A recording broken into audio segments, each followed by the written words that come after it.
저는 북경대에서 국제정치학과에 재학학 중인 국교상이라고 합니다. 오늘 강현택 교수님한테 조용한 중도층에 대해서 질문 드리고 싶은데요. 제가 생각하는 중도층의 여기서 말한 개념은 이제 정서적인 여파에 대해서 국힘이나 민주당이 뭐 좋지도 않고 싫지도 않은 사람으로 분류된 것으로 이해가 됩니다. 근데 강원택 교수님께서 쓰신 그 제5공화론에서 말씀하신 그 중산계층과 또 경제적인 용어와 다른 개념으로 이해가 되는데요. 그때 당시에 이제 1987년에 6월 항쟁에서 경제적인 여건이 이제 점차 쇠락되는 마당에, 그래서 그 당시에 조용한 중산계층이 6월 민주항쟁의 그 아젠다에 합류를 해가지고 엄청난 부흥을 일으켰던라고 생각했습니다. 근데 그러면 이러한 지금 현재의 조용한 중도층을 일깨울 수 있는 방법은 어떠한 방법이 있는지 알고 싶습니다. 감사합니다. 예, 감사합니다. 한 분 정도 더 질문. 예, 옆에 분. 네, 안녕하세요. 저는 국민의힘에서 활동을 하고 있는 청년당원 옥지원이라고 합니다.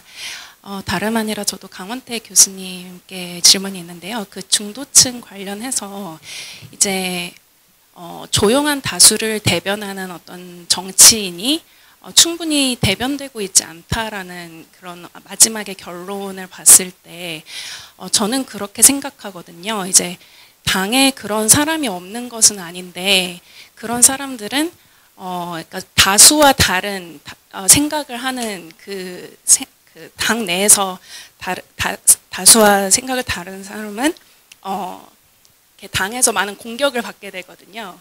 그렇기 때문에 뭐랄까 그들의 입장에서는 국민의 입장을 대변하면 당 내에서 이제 공격을 받게 되는데, 그러면은 눈앞에 뻔히 보이는 그런 불구덩이에 뛰어들어야 되는 그런 상황이 됩니다. 그런 경우에는 뭐랄까 그런 행동을 해야 할 어떤 정치적인 인센티브가 부족하거든요.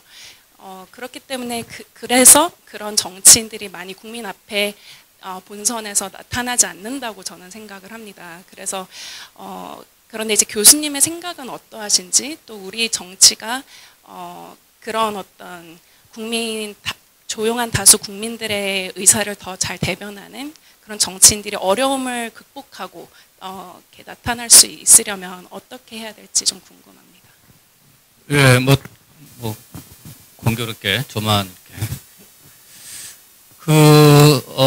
두 번째 질문부터 말씀을 드리면 뭐 그런 이론들이 있죠. 뭐 심리학이나 사회학에서 침묵의 나선 이론이라는 게 있죠. 많은 사람이 떠들면 거기서 내가 이야기하면 소수인 입장인 것처럼 해서 입을 다물면 그 큰 소리들이 더 지배적인 것처럼 사람들에게 인식이 되고 그 주장이 더 확산되어 나가는 것 같은데, 지금 요즘이 꼭 그런 상황인 것 같습니다. 그래서 사실 이 글을 쓰게 됐던 것도 저의 궁금증도 그거였거든요. 정말 우리 사회가 이렇게 큰 목소리를 가진 사람으로 두 쪽이나 있을까? 제 주변에 보면 안 그런 사람들이 많거든요. 양쪽 다 양비적인 사람들도 많고, 탄핵과 관련 점에 대한 부분도 명확 보수적인 사람들도. 그래서 이제 그거를 일단 제가 문제를 삼았던 거고요. 지금 이제 아마 탄핵 결정과 관련된 이후에는 상당히 많이 저는 전환이 될 가능성은 있다고 보거든요. 그러니까 그 이전에 다음을 생각하는 정치적인 옹트레프리너들이 이제 나타나기 시작할 텐데, 야심가들이. 그분들 중에 뭐 이거를 이제 쟁점화 시키려고 하는 분들이 저는 나타날 수 있다고 생각이 되고, 그래서 탄핵과 관련된 거품이 빠지게 되면 아마 좀 다른 형태의 논의로 저는 넘어갈 수 있을 것 같아서 누군가 선점하려고 하는 게 저는 오히려 중요하지 않을까. 그건 뭐 정치 리더가 뭐 걸어야 되는 거죠. 승부를 걸어야 되는 그런 거라서 곧 나타나지 않을까 생각이 되고, 일반적으로는 제가 역시 우려하는 거는 요즘에 과거처럼 이렇게 그 훈련된 기자들이나 이런 언론인들이 정리해서 내보내는 게이트키핑의 역할을 해줬던 그런 언론의 시스템에서 지금 이제 게이트키핑이 완전히 무너졌죠. 그죠? 뭐 문지기가 없습니다. 모든 정제되지 않은 그런 정보들이 마구잡이로 나가게 되고, 그게 또 여러 가지 형태를 통해서 끊임없이 비슷한 이야기들을 계속 보게 만드는 형태에 지금 가고 있는 상황이라서 그런 것들이 지금 더욱더 나쁘게 만들고 있고, 그게 이제 또 가짜뉴스라든지 이런 극단적인 이야기들을 계속 확산시키고 있는 그런 부분들은 있을 것 같은데요.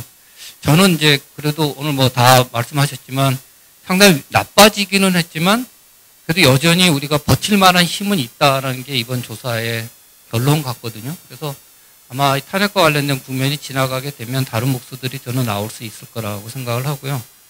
그리고 지금 저거 이제 중산층, 그러니까 87년 때는 사실 이념적인 부분은 없었고, 그러니까 조금 더, 지금 현재 체제 현상 유지를 할 거냐, 아니면 정치적인 변화를 받아들일 거냐, 이거에 대한 입장이 좀 차이가 있었겠죠, 그때는. 그러니까 지금보다는 좀 덜한 상황이긴 하지만, 제가 저기서 봤을 때는 그 5라고 하는 숫자를 정치적 지지가 없는 상태로 보지는 않았습니다. 왜냐하면 이분들도 투표를 했을 거 아니에요. 누군가에게. 그러니까 5라고 했던 것이 나는 진보도 아니고 보수도 아니다가 아니라 나는 어떤 강한 성격을 갖고 나를 규정하고 싶지는 않은 분들인 거죠. 그렇지만 그분들도 투표를 했기 때문에 그래서 제가 관심을 가졌던 거는 이 사람들이 어디다 투표를 했을까? 그러면 5인데 윤석열을 투표했으면 그래도 뭔가 그쪽이 땡기는 사람들이고 5인데 이재명에게 투표를 했으면 그쪽이 좀 더 가까운 분들이니까 그럼 이분들이 중요하다고 저는 생각한 거죠.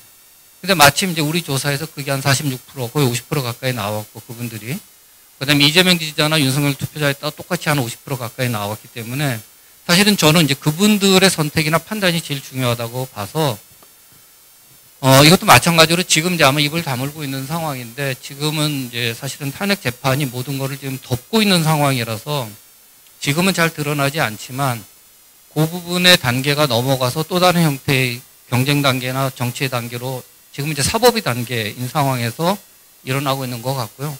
거기에 넘어가서 이제 정치의 단계로 넘어가게 되면 저는 그런 의견들이 이제 표출되어 나오지 않을까 그렇게 생각을 하고 있습니다. 시간이 딱 잘 맞아서 1부 순서는 이걸로 마치도록 하겠습니다. 감사합니다.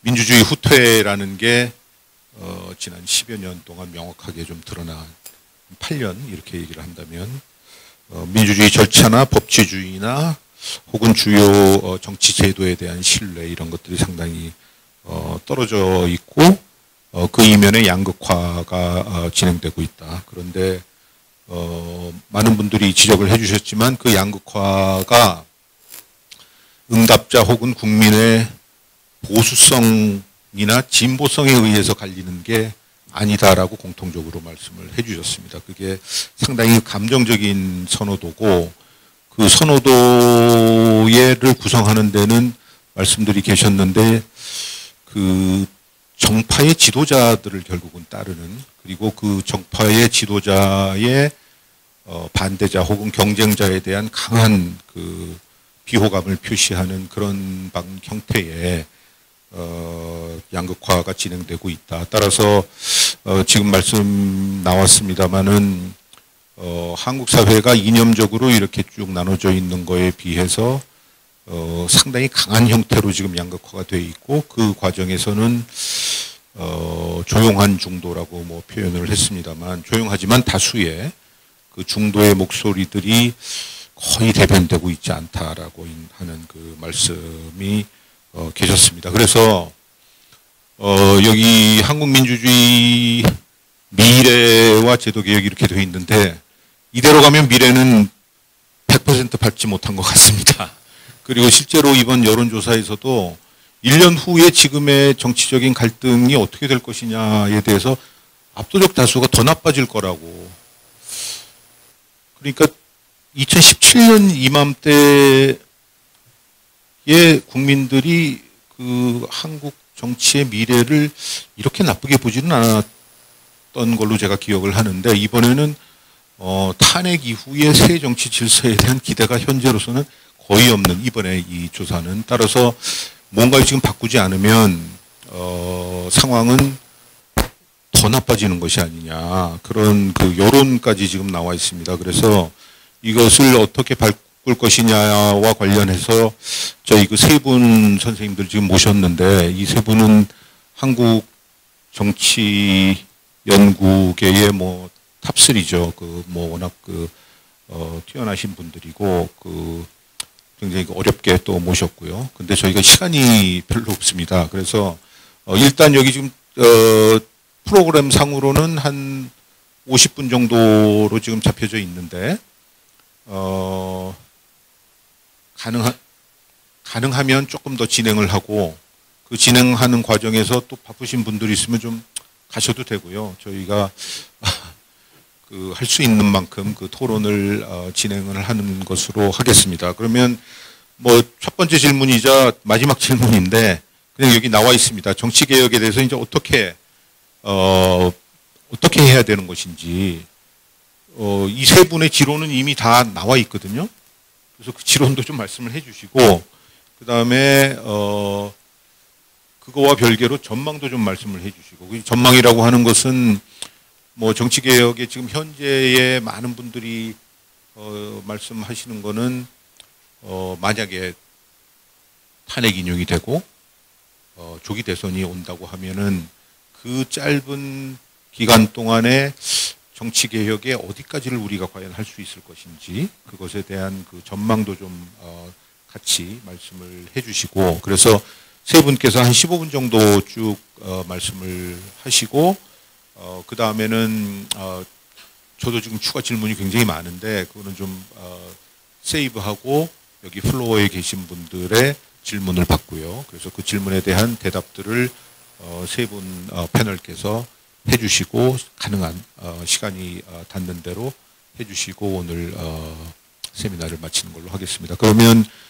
제 바로 왼편에 그 박명림 연세대학교 교수님이시고 현재 그 김대중 도서관장을 또 맡고 여러 가지 활동을 워낙 많이 하시는 분이시죠. 그래서 박명림 교수님 계시고요. 그 옆에는 임성학 교수님은 뭐 한국 정치학계를 또 대표하는 그 정치학회장도 지내시고 정당학회장도 지내시고 뭐 굉장히 그 많은 연구를 해오신 저희 그 전문가시고 마지막으로는 강원택 교수님은 서울대 미래전략연구원장을 또 이번에 새로 맡으셔가지고 대한민국 미래전략을 지금 짜셔야 되는 그런 입장입니다. 그래서 오늘 또 말씀을 좀 드려보는 걸로 하고 먼저 박명림 교수님 시작해 주시죠.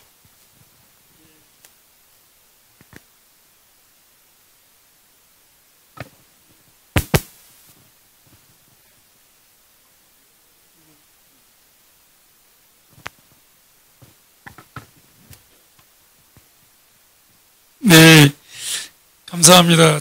방금 소개받은 연세대학교의 박명림입니다. 동아시아 연구원이 우리 사회에 중요한 현안에 대해서 심층 조사와 심층 분석, 대안 제시를 많이 해왔는데 이번에도 굉장히 중요한 상황에서 중요한 조사와 분석을 진행해 주신 것 같습니다. 손혜원 원장님, 강원택 소장님 감사드립니다. 또 발표해 주신 교수님들께도요. 저는 개인적으로 지금 현재 이 상황이 많은 분들이 6월 항쟁 이후에 또는 민주화 이후에 최대 위기 상황이라는데 저는 조금 다르게 보고 있습니다. 저는 그 이전 상황과 비슷하지 않은 거 오히려 6월 항쟁 때는 대한민국의 미래에 대해서 민주화라든가 직선제라든가 또는 그 여야 합의라든가 이런 거에 대해서 진보 보수 국민들 진영 간의 일정한 어떤 넓은 의미에서의 동의가 있었는데 현재는 미래에 대한 체제 구상, 미래의 대한민국에 대한 사유 자체가 다르기 때문에 전망 자체가 다르기 때문에 나와 다른 생각을 갖는 진영들 이들의 오히려 집권은 저지해야지 대한민국이 바로 가지 않는가 이런 생각을 하기 때문에 그건 뭐 쌍방공이 저는 아마 지금 79년 80년 대한민국이 어디로 가는 거지 그때의 위기 이후에 합의의 정도가 가장 낮고 갈등의 정도는 가장 높은 수준이기 때문에 조금 위험하지 않나 이런 생각을 합니다. 그럼 왜 그러냐면 그것은 집행부 수준의 정책 갈등 또는 입법부 수준의 어떤 법률 갈등, 사법부 수준의 어떤 유죄 무죄 갈등, 이 어떤 것에 대해서도 지금 승복의 준비가 되어 있지 않습니다. 이 민주공화국을 구성하는 가장 중요한 세 개의 기둥에 대해서 나의 신념, 나의 지지인물, 내가 소속된 진영, 나의 판단과 내 주변의 동의의 체계를 넘은 어떤 것과도 타협할 준비가 되어 있지 않고, 타협은커녕 오히려 다른 입법, 사법, 행정의 어떤 결정 체계에 대해서도 그걸 배제하거나 타도하거나 좌절시킬 때에 오히려 대한민국의 바른 길이 있다고 생각하기 때문에 이 민주공화국의 최저 어떤 준거라고 할까, 기준 자체가 조금 위험하지 않나 생각이 듭니다. 근데 이것을 넘어서기 위해서 원래 약간 이론적인 거 말씀드리고 한국 문제로 넘어가겠습니다. 저희가 고전, 고대, 근대, 현대에 이르기까지 일관된 원칙이 뭐냐면요, 민주정은 굉장히 토대 허약하다는 것입니다. 실제로 수천 년 동안 민주정보다 더 빨리 붕괴된 체제는 없습니다. 민주정이나 귀족정이나 어떤 걸 보아도. 그래서 근대로 넘어오면서 인류는 공화국, 그게 군주정이 됐건 귀족정이 됐건 민주정이 됐건 공화국과 만나지 않으면 특정한 정체는 지속되기 어렵겠구나. 그래서 인류가 발견해낸 게 민주공화국입니다. 그리고 이것은 20세기 최대 민주주의 이론가인 로버트 달 선생도 지금 우리가 말하는 대의민주주의, 민주주의는 이때의 대의는 공화를 의미하는 거다. 분명. 근데 이거는 달 선생이 처음이 아니에요. 미국 헌법을 만든 메디슨부터 민주공화국이라는 걸 처음 만들어낸 젤라건을 쓴 존 밀턴, 휴움, 로크 이런 분들은 이 민주정은 공화국, 데모크라시는 리퍼블릭과 만나지 않으면 과연 이게 몇 세대, 실제 인류 역사에 너무 짧았기 때문에, 그래서 저희는 세 번의 이제 큰 해법을 모색한 것 같습니다. 고전 고대 시대에는 이걸 혼합정체라는 걸로 한번 풀어보려고 했고요. 최고 지도자, 원로원, 민중 을 간에 어떤 혼합체제가 없을까. 이것이 이제 연장이 사실상 민주공화국의 공화, 대의제를 만들 때에 과거에는 귀족원만 있었는데 상원만, 이거 갖고 안 되겠다. 그래서 평민원, 하원 이거를 넣어서 직접 민주정이 불가능할 때에 공화적 요소의 중심으로 군주도 아니고 귀족도 아니고 평민. 그래서 이 민주공화국의 하우스 오브 커먼스, 커먼웰스, 커먼로우, 커먼센스, 커먼굿의 기본은 우리들 커먼스, 우리들 평민들의 대표가 공화국에 가서 우리의 의견을 대변할 때에 이것이 안정적이구나. 지금은 이제 이것이 민주정이 워낙 압도적으로 이제 공화국을 대체하는 담론이 되다 보니까 요즘은 이것이 어떤 합의제 또는 비례제, 비례성과 합의성이 높을수록, 즉 그것이 대통령이 됐건 의회 책임자가 됐건 가능하면 민의가 대표한테 반영이 되고 대표들이 민의의 최소 격차를 갖고 국회의석이라든가 대통령의 권한을 가질 때에 가장 놀라운 수준의 안정도, 합의도를 이뤄내니까 요즘은 이제 합의제 민주주의나 이런 거에 대한 게 이 세 가지는 지난 3,000년 동안 크게 바뀐 게 없습니다. 정밀하게 철학이나 이론을 들어가서 보면. 그래서 하나 잠깐 현상을 말씀드리고 이제 손열 원장님이 말씀하신 제가 생각하는 대안을 조금 말씀드려 보려고 합니다. 많은 분들이 질문을 합니다. 지금 청년들이 더 양극화되고 있거나 더 이 진영에 이렇게 조금 어떤 성향을 보이는 거 아니냐 그럴 때, 이게 저는 그것을 그렇게 생각하지 않습니다.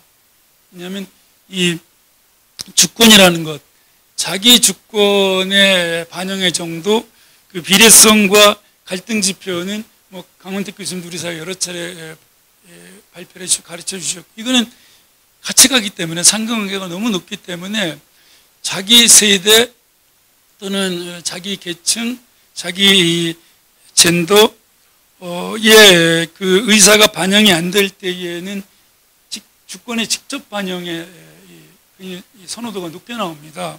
이건 연구가 너무 많아가지고요. 그래서 이것만 말씀을 드리면 우리나라의 30세 미만의 국회의원 비율, 40세, 45세 미만의 국회의원 비율을 보면 과연 투표하는 거 이 청년들이 거리를 말고 어디를 가라고 이렇게 우리는 이들의 대표성을 인정을 하지 않는 것일까? 저출산 문제라든가 교육 문제라든가 자살 문제라든가 복지 문제라든가 취업 문제, 정말 중요한 문제가 많은데에도 낮아도 너무 낮아요, 이들의 국회의원 비율은. 그러면 복지국가라든가 그 안정적인 국가들을 보면은 청년 국회의원들이 순서적으로 높은 나라들이죠, 투표율을 포함해서. 그래서 대표되지 않을 때에, 즉 권한에 의해서 대표되지 않을 때에는 직접 주권을 행사하는 것은 이거는 일반적인 현상이기 때문에 이거는 정말 한국 정치계에게 굉장히 중요한 문제다. 계속해서 성공한 남성들이 압도적으로 이렇게 과연 대표될 때에 자원과 권력이 어느 정도 분산될지는 여전히 저는 좀 회의를 갖고 있습니다.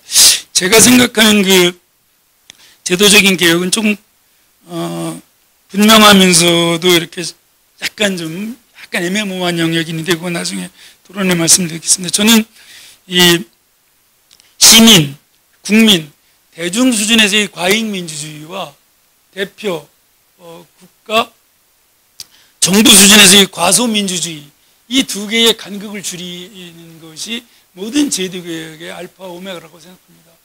그러니까 대중 수준에서는 투표권이 일반화되어 있고, 그런데 이것이 제대로 국가 정책 대표 수준 국가로 올라갈수록 점점 반영의 비율이 낮기 때문에 대중적 어떤 포퓰리즘이 됐건 대중조직이 됐건 극좌고 유튜브가 됐건 직접 자기 의견을 발표하고 결집하고 이렇게 되기 때문에 이건 뭐 20세기 초반에 이제 민주주의 때 아주 많이 나오는 것이죠. 왜 포퓰리즘과 개인 지지도 조건주의라고 그러는데 정치학 용어로는 이것이 왜 같이 가는가? 왜 진영화, 부족화가 심화될수록 대중화가 심화될수록 왜 개인에 대한 충성도가 높아지고 파시즘화가 높아지고 권위주의 정부, 민주주의는 왜 붕괴되는가에 대해서 너무나 이건 철학적이고 이론적인 연구가 많습니다. 즉 과잉민주주의와 과소민주주의는 같이 간다는 거. 오늘 조사도 아주 이게 너무 선명하게 드러나지 않습니까?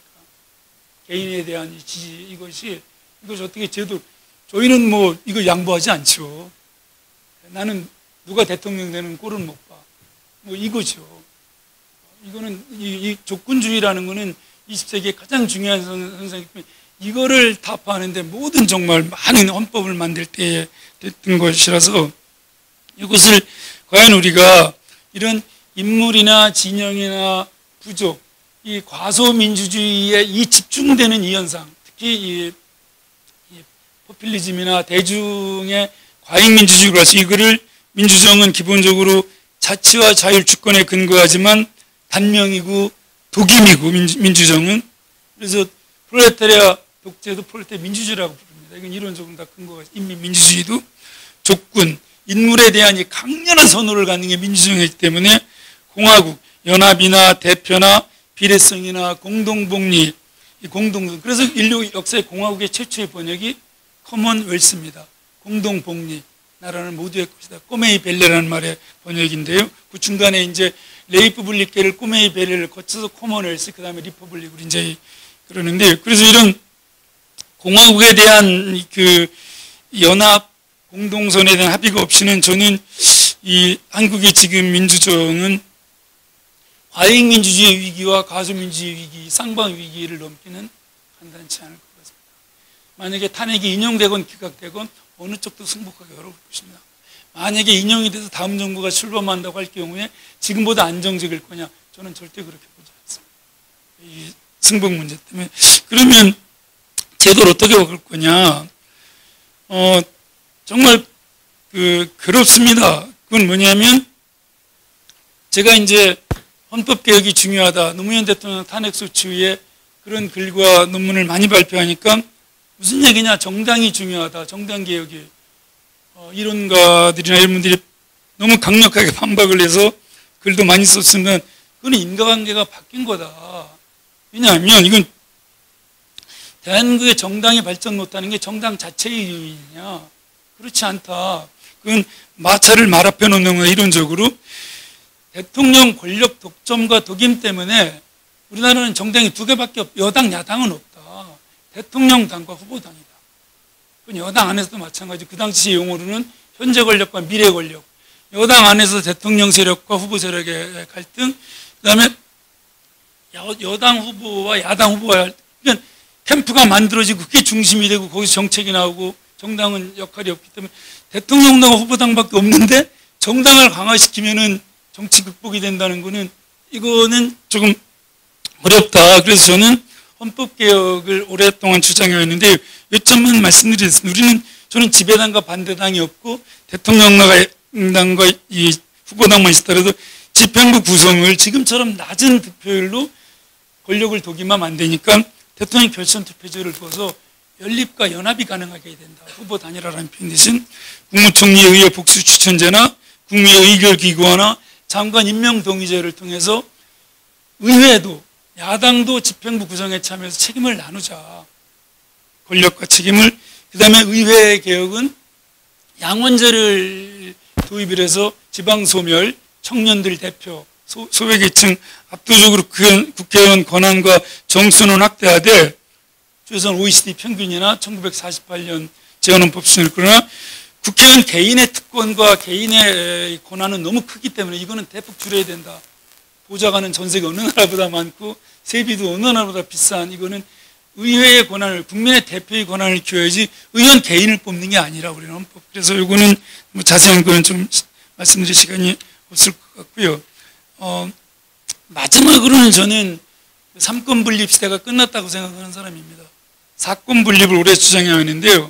그거는 이제 입법, 사법, 행정 그 세 가지를 국민이 감시 감독하는 체제를 이건 이론적으로 오래됐습니다. 파수꾼 민주주의니 견제적 민주주의니 공화적 민주주의. 검찰이나 헌법재판이나 감사원이나 공정거래위원회나 선거관리, 인권위원회 이런 것들은 입법 사방이 떼어내가지고 누구도 통제하지 못하게 해서 그럼 어느 나라 성공 사례가 너무나 많죠. 각국의 중앙은행을 보십시오. 중앙은행이 왜 성공하고 있습니까? 우리나라의 경제 가장 안정적 각국의 감사원의 성공 사례를 보십시오.